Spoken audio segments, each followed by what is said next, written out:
Então, o surpreendente do futebol é que faz muita diferença. Até por isso também, desculpa interromper, só fazer um comentário rápido. Por isso que às vezes eu fico pensando, né, que o pessoal fica comparando o futebol com esportes americanos, né? Por já ter morado lá e visto presencialmente alguns jogos, eu fico vendo assim, não tem nada a ver a forma com que o torcedor lida com o jogo. Por exemplo, no beisebol. Para toda hora o jogo e o povo bate palma e fica sentado comendo coisa. Não tem aqui. Mesmo os times que são mais tradicionais, eu morava em Boston, o Red Sox é o maior campeão que tem, assim, time famoso, né? Mesmo o torcedor do Red Sox, ele é bem tranquilo, assim. Mesmo quando perde, eliminado e tal, ele lida tranquilamente. Até mesmo futebol americano. Você vê quando tem agora tá tendo transmissão no Brasil sempre, né? Da NFL. Você vê que é festa, tal, o pessoal pintado. Dificilmente você... É muito raro você ver alguém revoltado na torcida, igual no futebol você vê com frequência. Pra mim, o único esporte que se aproxima dessa questão de paixão mesmo é o basquete. Você vê que realmente... dos que eu fui, né? Porque você vê que realmente o povo xinga juiz, reclama, tal, fica em cima. O que mais se aproxima. Mas ainda assim, tem muito essa questão comercial de, vou para um programa de família, tem brincadeira nos intervalos, tal. É totalmente diferente o futebol, a forma com que a torcida lida com o futebol, com qualquer outra mentalidade, principalmente modalidades americanas, né? Então, por isso que não pega nem esses esportes, não pegam tanto aqui, e nem o futebol lá se torna o esporte majoritário, né? Porque é muito diferente. Né? É teu amigo americano que fala que esportes praticados com a mão são esportes de pessoas inteligentes. E ele faz uma argumentação toda em cima disso. Ele fala, por exemplo, um exemplo que ele dá, fala assim, por exemplo, um médico. Um médico faz cirurgia com a mão. É uma argumentação. Tem um ponto, né? Aí meu irmão fala assim, mas se um médico fizer uma cirurgia com pele, é muito mais inteligente do que ele faz com a mão. Exatamente. Tanto é quando você vê pessoas que nascem com deformidades, que ela, por exemplo, pessoa que nasce sem os braços e usa os pés pra fazer as coisas, fala, nossa, é incrível, que habilidade incrível, é impressionante, não é uma coisa comum, É. porque de fato é muito difícil, porque o ser humano não foi feito pra fazer daquela forma, né? Exatamente. Então é mais difícil. Exatamente. Eu tive a oportunidade de praticar 3 modalidades que você joga com a mão. Certo. O basquete, o vôlei e o handball. Uhum. O handball, para mim, por exemplo, foi uma experiência fantástica em termos de físico, de atividade física, porque o treinamento e o jogo de handball, ele te dá uma situação assim de prática de atividade física que é sensacional. Entendeu? E, cara, vou falar pra você, é difícil. Você pensa que é fácil. Com a mão é fácil. Uhum. Cara, é difícil, velho. É difícil. Até basquete mesmo. Nossa, basquete. E eu depois fui narrar basquete. Um negócio que eu não imaginava que poderia acontecer. E quando o Brasil ganhou dos Estados Unidos, em 87, os Jogos Pan-Americanos em Indianápolis, na casa dos Estados Unidos, na época era o basquete universitário, mas que muitos daqueles atletas depois, logo depois, 1 ano, 2 anos depois, estavam na elite do profissional do NBA. E era uma coisa improvável, mesmo sendo universitário e tal. Sim. Porque vôlei, basquete, cara, Estados Unidos e União Soviética na época, a Rússia, eram praticamente imbatíveis. Aí entrava um pouquinho a Itália no vôlei, Cuba, mas, cara...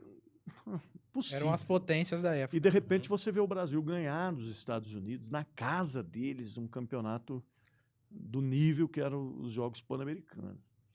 E aquilo, poxa, deixou a gente apaixonado, né? E depois na escola, jogando basquete, a gente lembrava daquilo.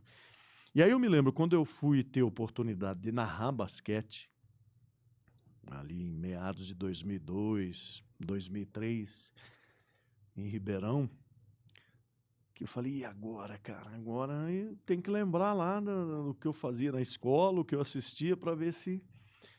E aí o primeiro jogo que eu fui narrar foi o time do Ribeirão contra a Casa Branca, 2002, 2003, e nós fomos junto com a delegação. A equipe de rádio foi junto com a delegação. Certo. E aí eu tive o privilégio de Ribeirão a Casa Branca, na poltrona ao lado do Lula Ferreira. Que é o técnico, que era o técnico na época do time de Ribeirão, que hoje está em Franca. Né? E para quem não sabe, aquele time de Ribeirão, na época de 2002, 2003, era um time que era de Franca, que foi trazido para cá. É um negócio meio complicado, aí se tornou uma rivalidade muito forte, muito grande por causa disso. Eu lembro que tinha rivalidade, mas não sabia disso daí, não. É, um time que foi trazido, né? O Franca, na época, tinham 2 times lá e a franquia foi trazido para cá, um negócio assim. E o Lula foi o técnico aqui, o Lula Ferreira. E nesse espaço de tempo de Ribeirão a Casa Branca, ele me deu uma aula em relação ao basquete, no que diz respeito a transmitir para o telespectador, para o ouvinte. E você imagina o rádio, cara. O cara não está vendo. Futebol ainda tem... E o basquete? E aí o Lula, sensacional, me deu uma aula, explicou, olha, Oliveira, tudo... O bom do basquete é que a arbitragem sinaliza tudo nos mínimos detalhes. E ela vira para a mesa, o árbitro vira para a mesa e sinaliza tudo que ele marca. Então, é acompanhar isso aí, se familiarizar com os gestos, tal. Isso foi assim, aprendendo. E o dinamismo da transmissão de um jogo de basquete, você não para. E eu tive o privilégio, depois de startar essa minha trajetória no basquete também, e depois de narrar o time de Ribeirão, campeão paulista e campeão brasileiro, em 2 temporadas. Né? Na época já era o Coque, já? Sim. Foi incorporado depois, né? Era o time, aí o Coque sim, porque entrou como patrocínio. Entrou como patrocinador master e tal, e que bancava a maioria das despesas e tal. E foi uma época formidável, né? E aí, quando eu voltei para Prudente, para Presidente Prudente, em 2004, que eu estava trabalhando aqui em Ribeirão, e recebi um convite para trabalhar numa campanha eleitoral, época de política e tal, recebi um convite, fui para lá. E aí os caras não quiseram me deixar voltar depois, eu acabei ficando lá no grupo e tal. E eu tive o privilégio de ter um projeto de rádio em 2007, em Prudente região, onde eu consegui colocar as transmissões de basquete, que não acontecia em Prudente há muito tempo. Havia tido uma situação, quando a Hortência jogou na Prudentina, no começo dos anos 80, e teve um time de basquetebol masculino em Prudente também muito forte ali na época, que despertava o interesse da imprensa, dos veículos de comunicação, mas depois nunca mais. E aí, nessa época, eu tive o privilégio de fazer renascer essa situação de ter o basquete transmitido no rádio de novo, na minha terra, em Prudente. E eu fui muito abençoado, porque no ano que nós abraçamos o projeto, o time foi campeão. Né? E foi uma maravilha. Cara, eu perdi, assim, de 3 a 4 quilos por transmissão. Nossa. Tanto que transpirava. Intenso assim? Não, era muito intenso, muito intenso. Porque o futebol ainda, né, para. Dá pra dar uma cadenciada, né? Você vai, o cara faz uma cera lá, o campo é grande. Basquete não, tempo todo. Meu Deus do céu. E foi uma maravilha. Um pouco parecido com o futsal também, que eu tive oportunidade de narrar também, que é um jogo muito rápido, né? E, pô, nessa trajetória aí de um pouco mais de 30 anos, nossa, cada experiência, cara. E são coisas assim que a gente não imagina que de repente vai acontecer, e acontece. Basquete, aí o futebol e tal, e um belo dia o tênis. No final do ano 2000, a gente estava numa programação especial de fim de ano na rádio e tendo que preencher um pouco a grade de programação. E no domingo à tarde, onde a gente fazia a cobertura do futebol tal, com programas, com transmissões, estava um pouco parado, porque já tinha terminado a temporada, mas a gente tinha que preencher. E num belo domingo desses daí que a gente precisava preencher a programação, o Gustavo Kirten foi disputar aquele título do Master Series, que era o bambambam do tênis lá, uma Copa, sabe, do fim do ano lá, que reuniu os melhores. E eu narrei esse jogo no rádio, cara. Você tem uma ideia, para cobrir a grade de programação.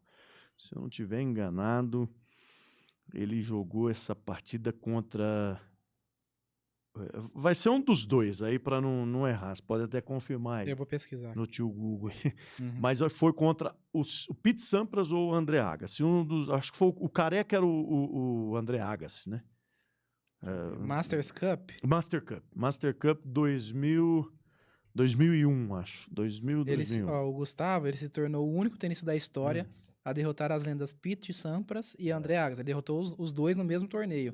Agora o final, deixa eu ver qual foi. A final foi contra um dos dois aí. E nós tivemos... A final foi contra André Agassi. André Agassi. O André Agassi era o Careca? Eu não lembro. Tinha um carecão lá e o... o Careca. Careca. Isso aqui, ó. Ele mesmo, né? E nós tivemos que preencher a programação. E aí, o que vai fazer e tal? O que tá rolando aí para poder... hoje vai ter a final do Master Cup. Porque Master Cup é tênis. Poxa, e agora? É igual em época de Olimpíada, né? Então, Parece tanta modalidade diferente. Pra aprender, cara. E aí, já tinha assistido, lógico, sempre gostei muito de tênis. Eu, de assistir, de jogar, às vezes, mas tênis é muito chato, às vezes é meio chato de assistir, mas jogar é sensacional. Não sei se vocês já jogaram. Não. Mas é muito bom também. Como eu falei do handball, né? Te exige muito da gente fisicamente, é um negócio muito bacana. E na minha infância para a juventude, eu lembro de assistir muito tênis naqueles torneios que tinham no Brasil, torneios de verão, onde apareceram o Kirmair, Luiz Mata, lá na década de 80 e tal. E, em nível mundial, brilhava Ivan Lendl, né, que foi uma lenda do tênis. Eu me lembro que o meu saudoso pai me deu uma vez de presente de aniversário uma sandália, a gente chama chinelo, né? Sandália, que era do Ivan Lendl. Aquilo para mim foi um presente sensacional, porque eu admirava aquele cara, né? Então a gente vai aprendendo, tal. Aí você imagina narrar tênis, o cara que narra tênis na televisão, aquela coisa compassada, tal. Aí na hora que tá a troca de ataques, tal, é aquele silêncio na torcida. E no rádio, que você não pode, que não tem como você deixar esse buraco. Você deixar esse silêncio. Você na TV fica o silêncio, né? Fica. Na TV fica o barulho do jogo. Aí só o jogo ali. Aí quando é concluída a jogada, o narrador entra, aí vem os aplausos, aí o comentarista. E no rádio, cara? Como é que você deixa um buraco desse no rádio, o cara não tá vendo nada? É como se a rádio... Você fala um negócio dele e fala, a rádio saiu fora do ar. E você tinha que cobrir aquilo lá, preencher. Mas foi sensacional, uma baita experiência, poxa... Além do tênis, futebol e do basquete, teve alguma outra modalidade que você já narrou? Vôlei. Vôlei também.